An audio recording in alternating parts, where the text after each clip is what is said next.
Jadi sebetulnya untuk suami istri itu sebetulnya ibaratkan itu ada 1000 cara yang halal ya, yang boleh dilakukan seorang suami ataupun seorang istri yang ingin memuaskan kepada suaminya itu sebetulnya.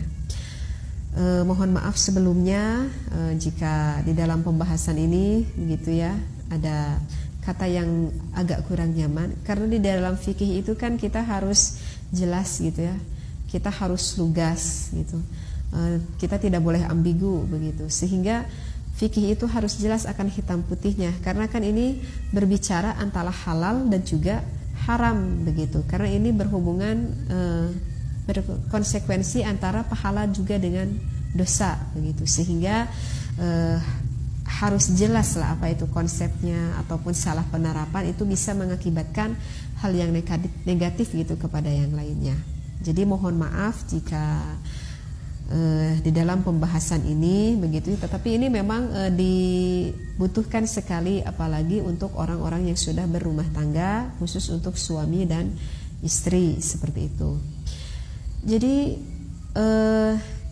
karena begini ya, menyetubuhi istri itu ada dikatakan di dalam surat Al-Baqarah, nisa'ukum harsul lakum fatu harsakum anna syi'tum wa qaddimu li anfusikum wattaqullaha wa'lamu annakum mulaquh wa basyiril mu'minin.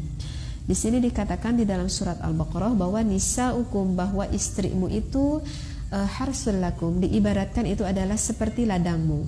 Maka fatu harsakum, maka datangilah ladangmu pada kapan saja dengan cara apa saja yang kamu sukai. Itu ada dikatakan di dalam surat Al-Baqarah.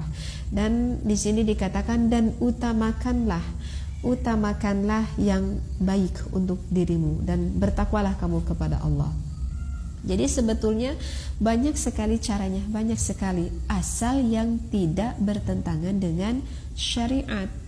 Yang bertentangan dengan syariat di dalam berumah tangga, ya udah itu suami ketika menghubungi istrinya, berhubungan dengan istrinya, melewati lubang bagian dalam atau melewati anusnya, maka itu adalah hukumnya haram. Itu tidak boleh begitu. Ataupun yang pernah saya bahas, ketika seorang suami yang mempunyai 2 atau 3 istri kemudian mengajak istri-istrinya untuk bergaul bersama, nah maka itu juga haram, hukumnya tidak boleh. Berarti kalau selain dari ini itu hukumnya bagaimana? Selain dari ini itu hukumnya halal. Ya, jadi sudah bisa lebih difahami mungkin ya. Yang tidak boleh itu ada 2.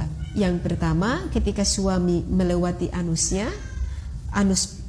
istrinya. Yang kedua, ketika suami mempunyai beberapa istri, meminta istri-istrinya untuk bergaul bersama di atas ranjangnya, maka itu hukumnya tidak boleh, haram. Berarti kalau begitu, selain dari itu hukumnya bagaimana? Selain dari itu hukumnya halal gitu.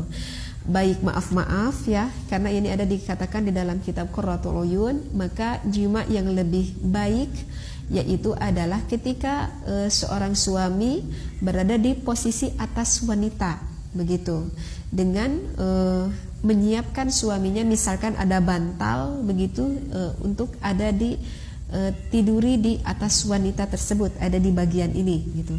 Kemudian posisi suaminya itu di atas. Maka bagaimana hukumnya jika misalkan posisi wanita yang ada di atas suaminya? Apakah itu hukumnya boleh? Itu hukumnya boleh, tidak apa-apa. Walaupun saya pernah membaca di dalam kitab Qurratul Uyun, ada ulama yang mengatakan jika wanita yang sering berada di atas suaminya, maka dikhawatirkan takut nanti ada keluhan di bagian tempat untuk mengeluarkan kencing gitu ya. Takut ada permasalahan di sana.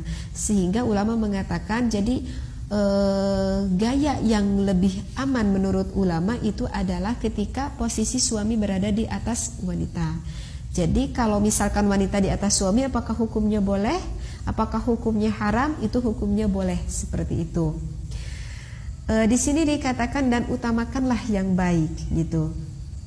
Misalkan contoh, ketika di dalam kitab Qurratul Uyun dikatakan ketika Sayyidina Abu Bakar As-Siddiq menyetubuhi istrinya, ketika para sahabat yang lain menyetubuhi istrinya, ketika Rasulullah menyetubuhi istrinya, maka para sahabat Sayyidina Abu Bakar selalu membawa selimut dan selalu menutupinya dengan selimut. Mengapa beliau suka melakukan hal seperti itu? Karena beliau mengatakan bahwa karena saya sangat merasa malu di hadapan Allah Subhanahu wa taala, sehingga saya selalu menutupi ketika saya bergaul dengan istri saya, maka saya selalu menutupi dengan selimut. Itu karena saya merasa sangat malu kepada Allah Subhanahu wa taala.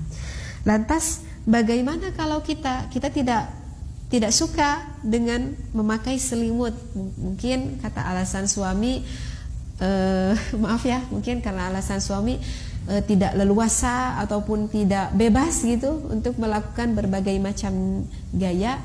Apakah itu diwajibkan harus memakai selimut? Tidak diwajibkan juga gitu. Jadi mungkin ini adalah sebagian derajat yang dilakukan oleh sahabat yang mana hatinya merasa malu kepada Allah Subhanahu wa taala, seperti itu. Kemudian lantas misalkan bagaimana jika istrinya itu sedang di dalam keadaan haid? Apakah bisa seorang istri memuaskan kepada suaminya kalau istrinya tersebut piawai, istrinya tersebut sudah mengerti hukum, istrinya tersebut cerdas, misalkan sangat pintar untuk menyenangkan suami, maka tidak ada alasan walaupun sedang di dalam keadaan haid, begitu. Bagaimana caranya? Kan kalau sedang haid kita tidak boleh memasukkan hasyafah seorang suami kepada farjinya istri, baik di bagian depan maupun di bagian belakang, maka itu hukumnya haram, begitu. Maka ulama mengatakan memang tidak boleh memasukkan penis suami kepada istrinya, tetapi bukan arti tidak boleh menyenangkan suami, seperti itu. Kalau begitu menyenangkan suami bisa, menyenangkan suami bisa. Maaf ya, akan saya terangkan sedikit lebih, takut ibu-ibu di rumah kurang paham apa ini maksudnya ini. Maaf ya bila ada kata-kata yang kurang pantas saya bicarakan.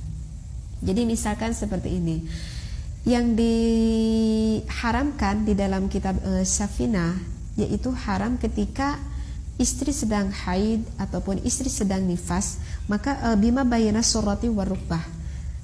Kalau bahasa Sundanya itu haram di alap suka antara bujal dugikan kana tuur, cenah gitu.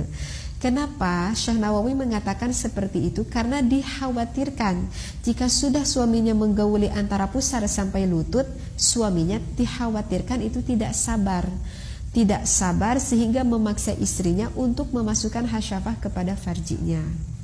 Tetapi jika suaminya ataupun istrinya sudah mengetahui bahwa haram itu hukumnya memasukkan hasyafah kepada farjinya, dan suami mempunyai sudah mengetahui konsekuensinya dan sudah bisa menjaga akan batasnya itu, maka tidak apa-apa istrinya menyenangkan suami ataupun suaminya menyenangkan istrinya. Maka di sini perlu ada kepiawaian antara kedua belah pihak, antara suami dan juga istri. Karena saya pernah tuh bertemu dengan ibu-ibu, dia begini ngobrol gitu dengan saya. Saya itu sedang ngembekan gitu, sedang marah dengan suami. Dia mengatakan kepada saya karena pada suatu malam suami itu menginginkan saya. Saya berkata kepada suami saya bahwa saya itu sedang haid, sehingga saya tidak bisa memuaskan suami saya. Suami saya sampai marah. Ya dengan cara apa aja tetap saja istrinya tidak mau dengan beralasan haid, sehingga suaminya nampak marah. Kemudian pada esok harinya karena ya mungkin suami masih pengen gitu ya, meminta lagi kepada istrinya, dan istrinya menolak lebih keras daripada malam yang kemarin, sehingga berlanjutanlah beberapa hari kemudian, sehingga suaminya marah-marah urang-uring begitu ya, pusing mungkin kepada istrinya. Nah, saya mengatakan kepada ibu tersebut, loh ibu itu sebetulnya dikarenakan ibu itu belum faham ilmunya, kata saya. Kalau ibu faham ilmunya, maka tidak akan terjadi pertengkaran antara ibu dengan suami. Terus dia berkata kepada saya, loh neng kan gak boleh suami menyetubuhi kita ketika sedang haid. Saya katakan iya, tidak boleh kalau memasukkan hasyafat.